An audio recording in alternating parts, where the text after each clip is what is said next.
Relax, relax, relax. Okay, thank you. Okay, Lamanisher. Okay, thank you. একটু হাঁটেন তো please. অনেকটা ভালো লাগতেছে? কতটুকু ভালো লাগতেছে? অর্ধেকের বেশি।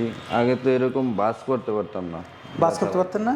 টান লাগতো ওখানে? এখন সেটা? প্রথম দিন তো বাস করতেই পারিনি। আচ্ছা, আমরা বরাবরই বলি যে আমরা কাইরোপ্র্যাক্টর যারা প্র্যাকটিস করি তারা মূলত রোগের রুট কজটাকে ধরে সলভ করে দেওয়ার চেষ্টা করি। দেখেন, ওনার কিন্তু পায়ের গোড়ালি ব্যথা ছিল, দুই পায়ের গোড়ালি ব্যথা। ওনার পায়ের গোড়ালিতে আমরা কোনো টাচে করিনি, আমরা শুধু ওনার সার্ভাইকেলের C01টাকে একটু কারেকশন করে দিলাম, অথবা C1টাকে একটু কারেকশন করে দিলাম।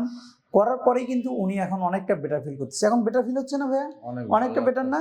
এই যে 3 দিন ধরে চিকিৎসা নিচ্ছেন, আগের চাইতে এখন সব মিলিয়ে অনেকটা কম না আপনার ব্যথা? এই 3 দিনে তো কমছে, তাই না? কমছে আলহামদুলিল্লাহ। তো সেক্ষেত্রে আপনি কি কোনো মেডিসিন নিয়েছেন আপনাদের এখানে? না না, কোনো আপনাকে ইঞ্জেকশন দিয়েছি? না, কিছুই করিনি। তো আলহামদুলিল্লাহ উনি অনেকটা ভালো।